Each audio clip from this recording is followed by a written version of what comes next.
جنوبی ایشیا کا قدیم ترین اور تاریخی شہر پشاور وقت کی رفتار نے اس تاریخی شہر کا حلیہ بگاڑ کر رکھ دیا ہے۔ 16 دروازوں میں بند شہر 4 سو پھیل کر کہاں سے کہاں پہنچ گیا ہے۔ آبادی 50 لاکھ سے تجاوز کر گئی، مگر سڑکیں وہیں جو فصیل میں بند شہر کی گنتی کے چند ٹانگوں اور بیل گاڑیوں کے لیے بنائی گئی تھی۔ حکومتیں آئی اور گئی، لیکن اس شہر کی منصوبہ بندی پر کسی نے توجہ نہیں دی۔ شہر کی تنگ سڑکوں پر چند ٹانگوں اور بیل گاڑیوں کی بجائے اب روزانہ 10 لاکھ کے قریب گاڑیاں چلتی ہیں۔ رینگتی ٹریفک نے شہریوں کا جینا ببار کر رکھ دیا ہے۔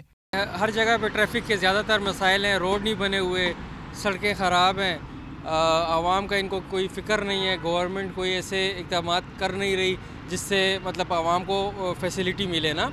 تو آیا اگر عوام ووٹ دیتی ہے تو اس بار سوچ سمجھ کے دے کہ کس کینڈیڈیٹ کو انہوں نے ووٹ دینا ہے کہ جو ان کے مسائل حل کر سکے۔ روڈ پہ تو بہت مسائل ہے سر، ہر جگہ رش ہوتا ہے اور سردیوں میں اس طرح بھی رش ہوتا ہے، جگہ جگہ ٹریفک کے رش جمع ہوتے ہیں، اس لیے ہر جگہ جلوس ہے، جلسے ہے، عوام کا کسی کو غم نہیں۔ ہمارے جو روڈز ہیں وہ صحیح نہیں بنے ہوئے ہیں، اور ان کے ساتھ اگر ہم دیکھیں تو ہمارے جو نہری نظام ہے وہ بھی پرانے ہیں۔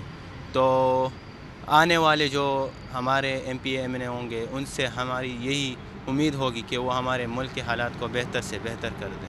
دوسری جانب ان مسائل سے نبرد آزما ٹریفک پولیس کو وسائل کی کمی کا سامنا ہے۔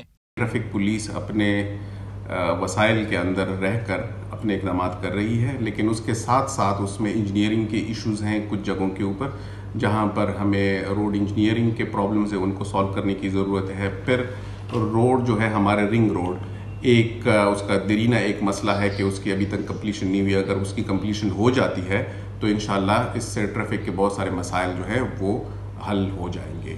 شہریوں نے انتخابات کے نتیجے میں منتخب ہونے والی حکومت سے ٹریفک کے مسئلے کے مستقل حل کے لیے امیدیں باندھ لی ہیں۔ کیمرہ مین تنویر اقبال کے ساتھ زاہد امداد، ڈان نیوز، پشاور۔